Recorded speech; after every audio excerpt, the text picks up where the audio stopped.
Friends and friends நேயர்கள் அனைவருக்கும் வணக்கம். நான் தான் உங்களோட விஜய் கார்த்திக். இன்னைக்கு நம்ம மூவி ரிவ்யூல பார்க்க போற திரைப்படம் லாக்கர். படத்துடைய ஸ்டோரி, படத்துடைய ஹீரோ தன்னோட ஃப்ரெண்ட்ஸுகளோட சேர்ந்து நிறைய விஷயங்கள் பண்ணிட்டு இருக்காரு. அந்த மாதிரி ஜாலியான ஒரு லைஃபை லீட் பண்ணிட்டு இருக்கக்கூடிய ஹீரோவுக்கு காதல் வருது. லவ் பண்ண ஆரம்பிச்ச உடனே அவருடைய வாழ்க்கையில நடந்த இன்சிடென்ட்ஸ் எல்லாமே தான் லாக்கர் படத்துடைய மொத்த கதையே. ரொம்ப பிரில்லியண்டான ஒரு ஸ்க்ரீன் பிளே. ஒரு படத்துக்கு கதையே தேவையில்லை, திரைக்கதை மட்டுமே இருந்தால் போதும் ஒரு திரைப்படத்தை வெற்றி அடைய செய்ய முடியும் அப்படிங்கிற லிஸ்ட்டில் வரக்கூடிய ஒரு படம் தான் லாக்கர். எந்த இடத்துலையுமே லேக் இல்லை, எங்கேயுமே போர் அடிக்கல. படம் ஆரம்பத்தில் முடிவு வரையுமே ரொம்ப நல்லா இருந்துச்சு. இந்த படத்துடைய டைரக்டர் யுவராஜ் என்னென்ன எலிமெண்ட்ஸ்லாம் ஆட் பண்ணால் ஆடியன்ஸை வந்து தியேட்டரில் சீட்டை விட்டு எந்திரிக்காமல் இந்த எட்ஜ் ஆஃப் த சீட்டில் உட்கார முடியுமா, அந்த மாதிரி எலிமெண்ட்ஸ்லாம் ஆட் பண்ணி இந்த படத்தை பண்ணியிருக்காரு.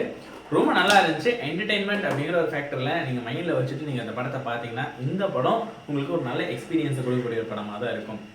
அச்சுவித்தோடைய மியூசிக், சினிமாட்டோகிராஃபி வைஸ் பார்க்குறப்போ தன்னிகைதாசன் இவருடைய சினிமாட்டோகிராஃபி இந்த படத்துக்கு ரொம்ப பக்கபலமாக இருந்துச்சு. ஒரு வச்ச ஃப்ரேம் ஆகட்டும், ஒரு ஷார்ட்ஸ் எல்லாமே ரொம்ப அற்புதமாக இருந்துச்சு. ஸோ டெக்னிக்கல் டீமுடைய மெனக்கடல் இந்த படத்தில் நல்லாவே தெரிஞ்சுது.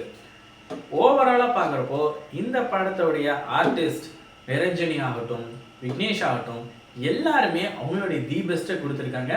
இந்த மாதிரி பெரிய பெரிய ஆர்டிஸ்ட் இல்லாமல் ஒரு கான்டென்ட்டை மட்டுமே நம்பி ரிலீஸ் ஆக போகிற படங்களுக்கும், ரிலீஸ் ஆன படங்களுக்கும், இப்போ தேட்டரில் ரன் ஆகிட்டு இருக்கக்கூடிய படங்களுக்கும் கண்டிப்பாக நம்ம அந்த லைட்டை கொடுத்தோம் அப்படின்னா இந்த மாதிரி கான்டென்ட் நம்பி இருக்கக்கூடிய படங்களுக்கும் ஒரு லைட் கொடுத்த மாதிரி இருக்கும். அதுக்கு பின்னாடி இருக்கக்கூடிய ஆர்டிஸ்ட், டைரக்டர்ஸ் எல்லாருக்குமே ஒரு கரியரில் ஒரு க்ரோத் இருக்கும். அதனால ஒரு செலபை மட்டுமே நம்பி ஒரு படத்துக்கு போகாமல் கான்டென்ட்டை மட்டுமே நம்பி படத்துக்கு போனா இந்த மாதிரியான நல்ல படங்கள் நமக்கு கிடைக்கும் அப்படிங்கிறதுக்கு இந்த படமும் ஒரு உதாரணம். இந்த படத்துக்கு நம்ம சேனலில் கொடுக்கக்கூடிய ரேட்டிங் 3.5 out of 5. இதே மாதிரி வேற சந்திக்கிறேன். விஜய் கார்த்திக்.